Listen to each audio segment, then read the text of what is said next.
नमस्कार दोस्तों, मैं शशिकांत। स्वागत है आप सभी का हमारे YouTube चैनल पे। दोस्तों, आज हम एक ऐसे व्यक्ति की बात करने जा रहे हैं जिसके बारे में सुन करके शायद आपके रोंगटे खड़े हो जाएंगे।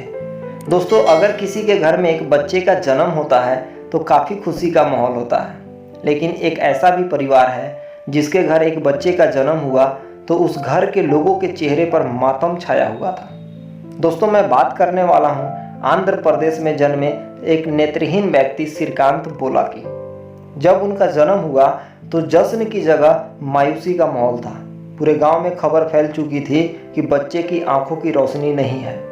उनके माता पिता कई डॉक्टरों के पास गए और सबने एक ही जवाब दिया कि आपका बच्चा नेत्रहीन है और कभी नहीं देख पाएगा। श्रीकांत को हमेशा एक दुलार की जगह दया मिलती थी। कुछ लोग तो यह भी कहते थे कि उनकी माता पिता को उनके पिछले जन्मों का सजा मिल रही है।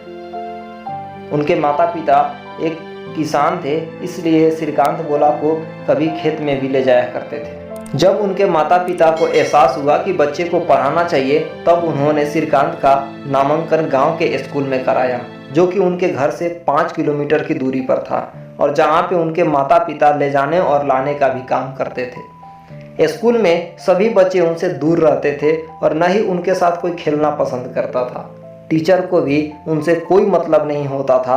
आप सोच सकते हैं कि उस परिस्थिति में वे अपना समय कैसे गुजारते होंगे, क्योंकि इंसान तभी अपने आप को कमज़ोर समझता है जब वह अकेला पाता है। कुछ समय के बाद उनके माता पिता ने हैदराबाद में स्थित नेत्रहीन स्कूल में उनका दाखिला करवा दिया, जहां सारे बच्चे नेत्रहीन थे जो उनके काफ़ी अच्छे दोस्त बन चुके थे, और वहाँ कोई उनको चिढ़ाने वाला नहीं था, जो उन्हें काफ़ी अच्छा लग रहा था। स्कूल में पढ़ाई के साथ साथ उन्होंने क्रिकेट और शतरंज भी खेले और 10वीं कक्षा में वह अच्छे नंबर से पास किए।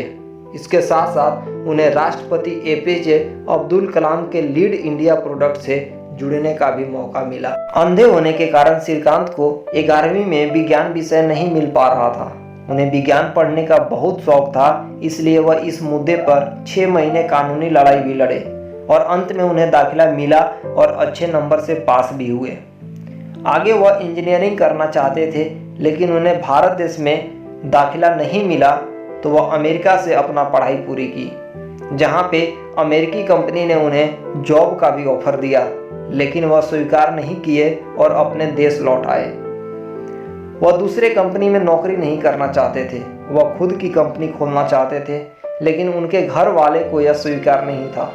उनके घर वाले चाहते थे कि नौकरी कर अपना घर बसाए, लेकिन वह अपने घर वाले के खिलाफ जाकर हैदराबाद में दिव्यांगों के लिए एक सेंटर खोला, जो कि शारीरिक रूप से कमज़ोर व्यक्ति के लिए मदद दी जा सके और समाज में ऐसे लोगों को सम्मान दिलाया जा सके। श्रीकांत को जब यह अनुभव हुआ कि ये लोग तो समान जिंदगी जी लेंगे, लेकिन इनका कोई रोजगार नहीं है, इसलिए उन्होंने बोलेट इंडस्ट्री की स्थापना की, जिसमें यह 200 से ज़्यादा दिव्यांगों को रोजगार प्रदान कर रहे हैं, उन्हें समान जिंदगी दे रहे हैं, जहां पे उनके कंपनी का टर्नओवर 50 करोड़ से भी ज़्यादा है, जिस इंडस्ट्री में श्री रतन टाटा भी डोनेशन करते हैं। दोस्तों, जब श्रीकांत से पूछा गया कि बिना आंखों के आप कैसे देख लेते हैं, तो उनका कहना था कि देखने के लिए नज़र की नहीं, नज़रिए की ज़रूरत होती है। दोस्तों, अगर एक नेत्रहीन व्यक्ति अपनी ज़िंदगी में सक्सेस हो सकता है, सफल हो सकता है, तो हम और आप क्यों नहीं। ज़िंदगी में अगर सफल होना चाहते हैं तो कभी ये मत सोचो कि आपके पास क्या नहीं है। जो आपके पास है वही परफेक्ट है, और उसी को परफेक्ट मान के अगर हम आगे बढ़ेंगे तो हमें सफलता जरूर मिलेगी।